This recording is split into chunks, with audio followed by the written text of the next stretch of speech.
The night was calm over Crimea. Russian soldiers manned their posts lazily at a sprawling S-400 air defense site, their floodlights illuminating rows of massive launchers pointed skyward.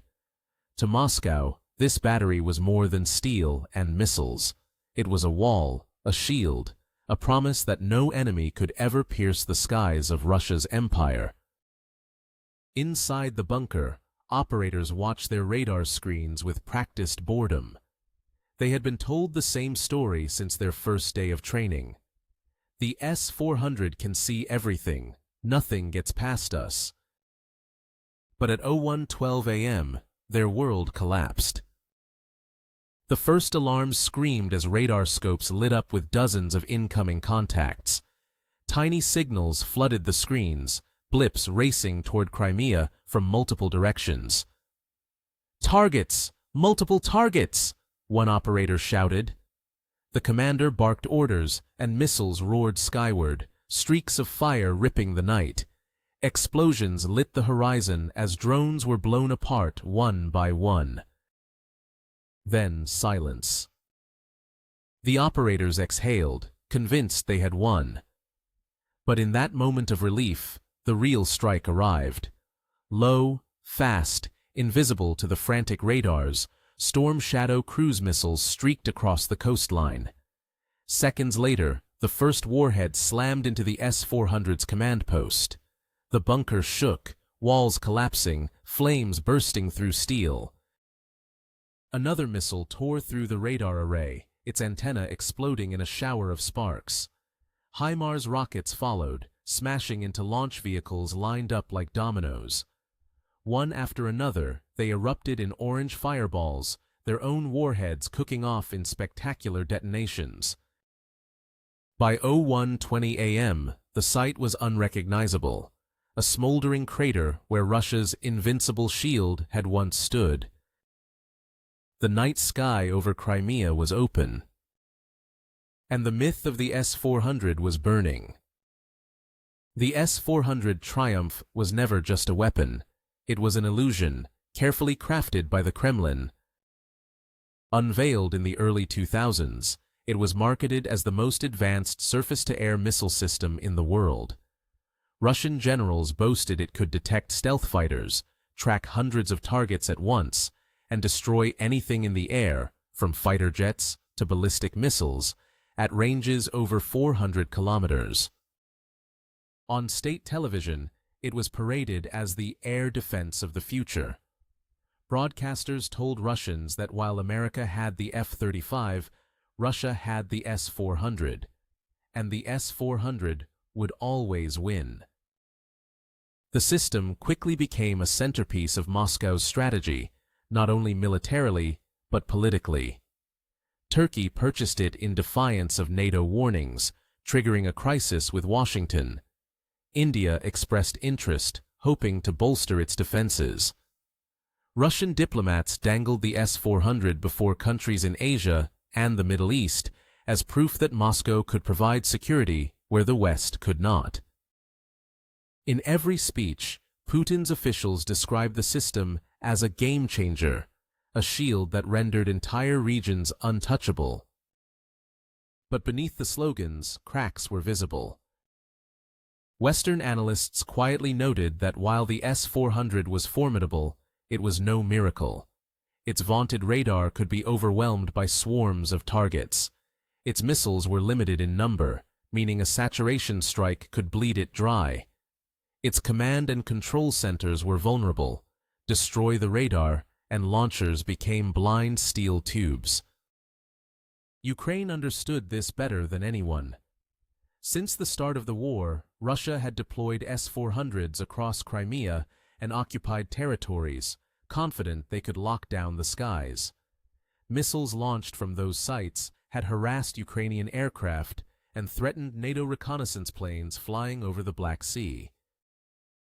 For Ukrainian pilots, the S-400 wasn't just a machine, it was a shadow in the sky, a reminder that even approaching the front could mean sudden death.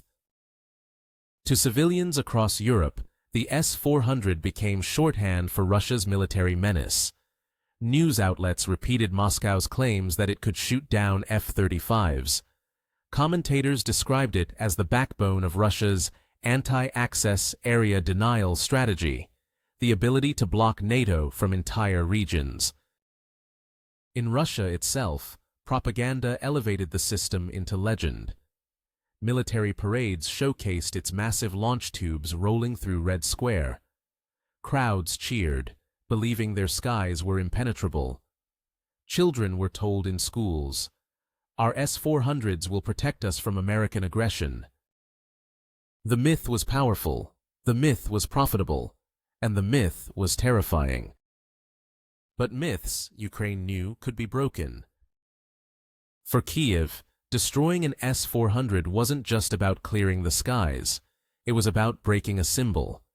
Every battery in Crimea represented Russia's claim that Ukraine's air force was useless, that NATO's aircraft would never dare to enter contested airspace.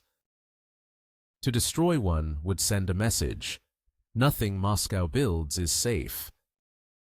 It would prove that Russia's shield was not invincible, but fragile, and once broken, no one in the world would ever fear it the same way again. That is why Ukraine and its allies began whispering of a plan, a strike not just to destroy a weapon, but to shatter a myth. They called it Operation Thunderstrike. The decision was made in silence, deep inside a Ukrainian command bunker. Maps of Crimea stretched across the walls, dotted with red circles marking Russian air defense sites. Among them, one stood out above all, an S-400 battery guarding the western approaches. It was the pride of Moscow's defenses. It had shot down drones, threatened aircraft, and projected a shadow of fear across southern Ukraine. To strike it would mean more than a tactical gain. It would be a blow against Russia's entire narrative of superiority. The operation would need precision, deception, and perfect timing. Ukraine would not act alone. NATO intelligence assets worked in the shadows, feeding Kyiv real-time data. American satellites tracked the movements of Russian launchers. British surveillance planes flying over the Black Sea mapped radar emissions, pinpointing frequencies and blind spots. Each detail mattered.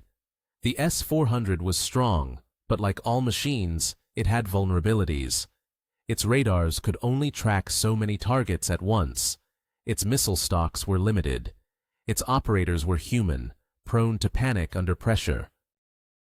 The plan was simple in theory, brutal in execution: overwhelm, confuse, and destroy. Ukraine assembled a mix of weapons designed for one purpose: to break the shield. Drone swarms, cheap, expendable aircraft that would flood the S-400's radar screens with dozens of phantom contacts. Electronic warfare pods, mounted on Ukrainian systems to jam communications, blinding operators at the critical moment.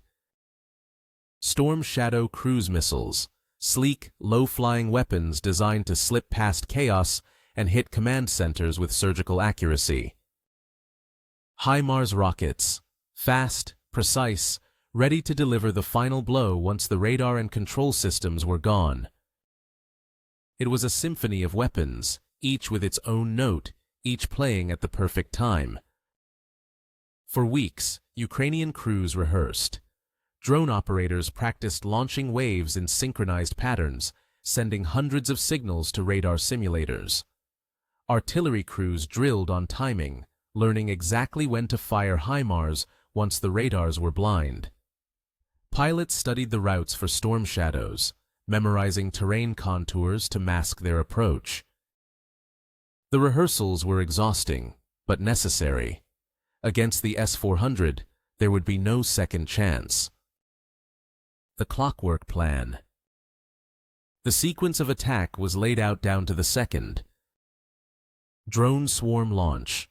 Dozens of decoys would rise first, flooding the skies with noise. Electronic warfare strike. Jammers would scramble communications, making the S-400 think it was under massive attack. Storm shadow arrival. In the chaos, low-flying missiles would tear into the radar array and command bunker. HIMARS. Salvo. As the operators reeled, precision rockets would rain down on launchers, detonating missiles before they could fire. If all went right, the invincible system would be rubble within minutes. The mission needed a name, one that captured its intent. It was called Operation Thunderstrike. Thunder, because it would come with overwhelming force, a storm of steel and fire. Strike, because it would be sudden, precise, and final. The name spread among the crews like a battle cry. Operators etched lightning bolts onto drone fuselages. Artillerymen painted the word Thunder on their HIMARS rockets. In whispered conversations, soldiers spoke with quiet certainty. This was the operation that would shatter Russia's myth. By late summer, the pieces were in place. Launchers hidden in forests, drones stacked in warehouses, storm shadows primed on airfields. The men and women of Thunderstrike waited, tense but ready. Every day, intelligence updates arrived, radar sweeps, resupply convoys, weather forecasts. Each report tightened the noose. Then, one night, the signal came. Russian radars were active. Launchers were exposed. The S-400 site was vulnerable. The order was given. Operation Thunderstrike was about to begin. The night was moonless, the air heavy with silence. Somewhere in the fields of southern Ukraine, the first wave of drones lifted off their rails. Their engines buzzed faintly, no louder than a motorbike, but soon the sky filled with dozens of them, rising like a swarm of angry hornets. From their command van, Ukrainian operators guided the swarm with steady hands. On their screens, glowing green outlines marked the course, straight toward Crimea, straight toward Russia's pride. At 00:48 a.m., radar screens inside the S-400 bunker lit up. Operators frowned as dozens of targets appeared at once, their paths converging on the battery. The commander barked orders. "Engage! Engage!" Missiles roared skyward, trails of fire ripping into the night. Explosions blossomed overhead as drones were shredded one after another. But for every one destroyed, 3 more appeared. The radar scope filled with noise, so many blips that operators could no longer tell real from fake. Inside the bunker, tension turned to panic. "How many? Where are they coming from?" one soldier shouted. No answer came. As the operators fought their phantom swarm, a different battle was unfolding beyond their sight. On the ground miles away, powerful electronic warfare systems switched on, flooding the airwaves with static. Radios crackled, screens flickered, commands failed to transmit. The S-400 crew was fighting blind, deaf, and overloaded. And that's when the real strike arrived. Flying just meters above the ground, hugging the contours of valleys and rivers, Storm Shadow cruise missiles slipped through the night. Their jet engines whispered, masked by terrain, invisible to the chaos-stricken radars above. At 01:07 a.m., the first Storm Shadow slammed into the command bunker. The explosion tore the steel structure apart, a column of fire shooting skyward. Operators who had moments earlier shouted in panic were silenced in an instant. Seconds later, another missile struck the radar array. The massive antenna crumpled like paper, its wreckage tumbling to the ground in a shower of sparks. The eyes of the S-400 were gone. The shield was blind.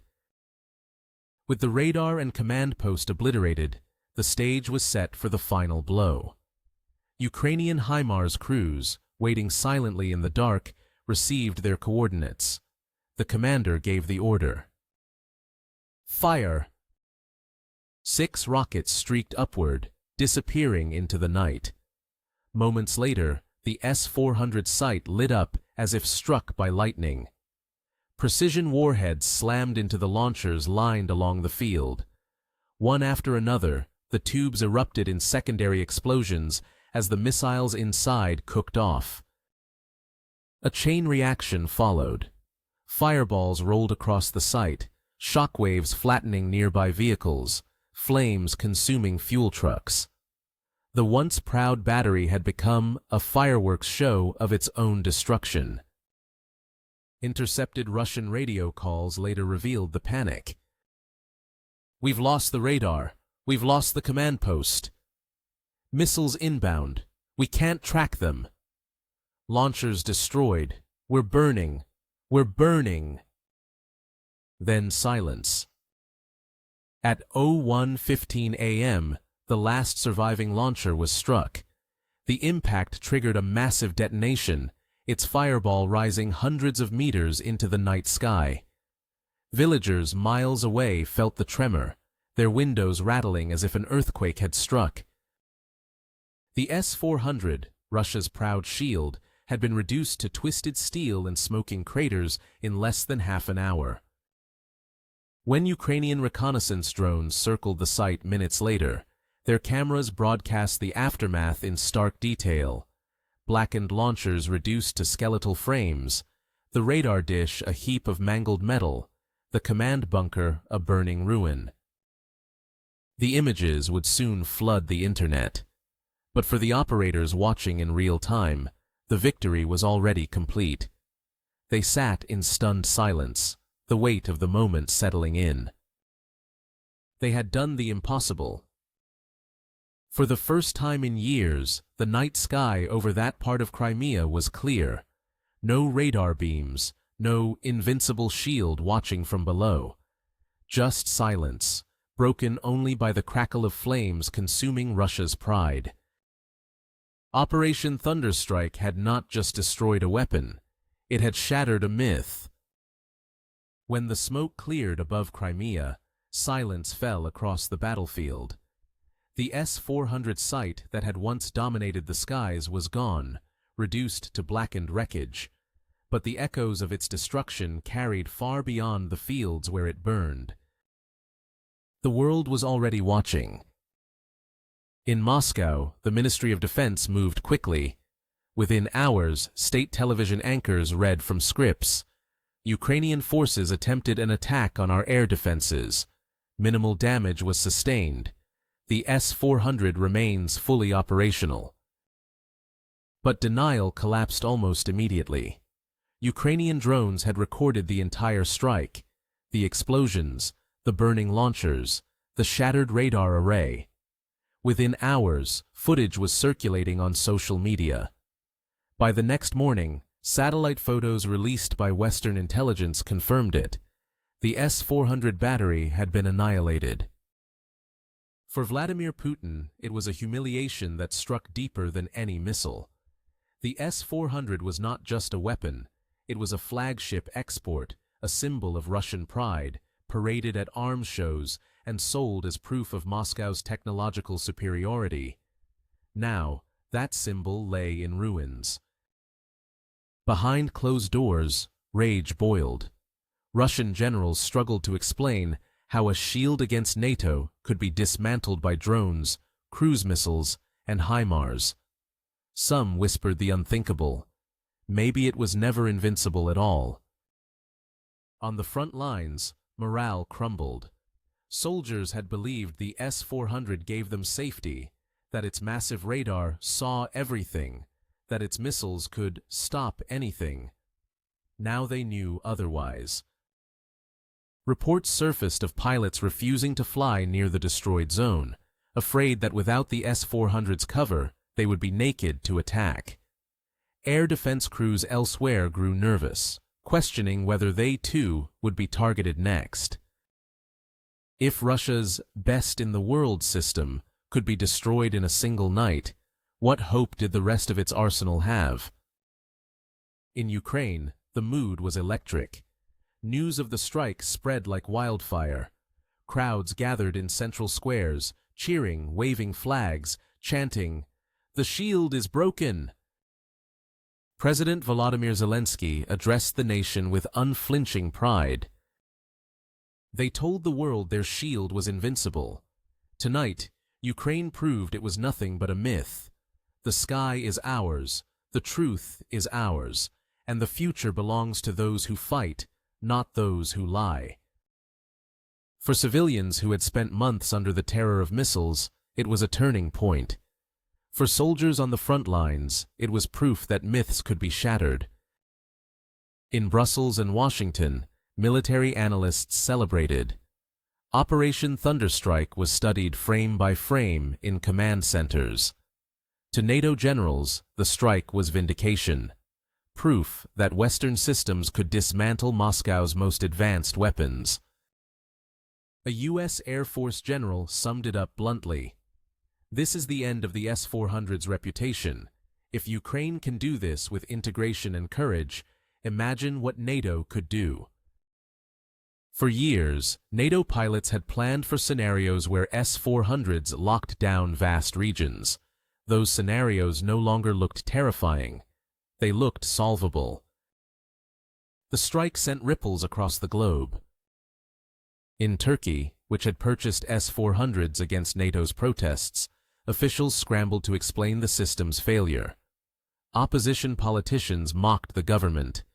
Billions spent on rubble. In India, defense planners hesitated. They had signed contracts for S-400s, but after the Thunderstrike footage, voices grew louder. Why buy a shield already shattered? In China, admirals and generals studied the event with icy concern. Their own air defenses relied on systems similar to the S-400. If drones and precision strikes could dismantle Russia's pride, perhaps theirs too were vulnerable. Across the Middle East and Asia, where Russia once boasted of being the world's arms supplier, doubts spread. Contracts wavered. Trust crumbled. On the internet, the battle was already won. Videos of the strike went viral. The radar exploding in a fireball, launchers erupting like fireworks, the burning ruins filmed by Ukrainian drones circling overhead. Memes flooded Twitter and TikTok. One showed the wreckage with the caption, "World's best air defense, offline." Another paired the fiery footage with, "Unstoppable? Try again." Hashtags like Not Thunderstrike and Not S-400 down trended globally. For millions online, Russia's humiliation became entertainment, a digital funeral for its most vaunted weapon. As dawn rose, one question echoed from Washington to New Delhi, from Brussels to Beijing. If Russia's most advanced shield can be shattered in a single night, what else is a myth? The destruction of one S-400 site had become more than a tactical victory. It was a global revelation that Moscow's empire of propaganda rested on weapons as fragile as the illusions built around them. And once shattered, no myth could ever be rebuilt. The wreckage of the S-400 site still smoldered when the sun rose over Crimea. Charred launchers lay twisted in the dirt, their once proud tubes split open like hollow bones. The radar mast, once hailed as the eye that could see everything, was nothing but mangled steel. Black smoke drifted into the dawn sky, a monument to the death of a myth. For years, Russia had sold the S-400 as more than a weapon. It was a symbol of empire, a promise of safety, a shield against the modern age. State media called it untouchable. Foreign buyers paid billions for it, and soldiers believed in it. But in one night, Operation Thunderstrike proved the truth. The S-400 was not invincible. It was vulnerable to creativity, to integration, to courage. Myths burn quickly when fire meets reality. The lesson was clear. The future of air combat will not be decided by a single wonder weapon. It will be decided by networks, by coordination, by nations willing to adapt. Ukraine's victory showed that swarms of drones, precision missiles, and electronic warfare could dismantle even the most sophisticated defenses. A shield designed for the 20th century had no answer for the 21st. The message was unmistakable. There are no walls high enough, no radars sharp enough, no myths strong enough to stand forever. For Moscow, the loss was humiliation. For Ukraine, it was liberation. For the world, it was a revelation. The nations that bought into Russia's promise of protection now had to ask themselves, what did they truly purchase? A shield or a story? The answer lay in the ashes of Crimea. As the last flames died out, one truth remained. The invincible shield of Russia had shattered. Operation Thunderstrike had reduced Moscow's proudest boast to rubble, and with it, the myth of the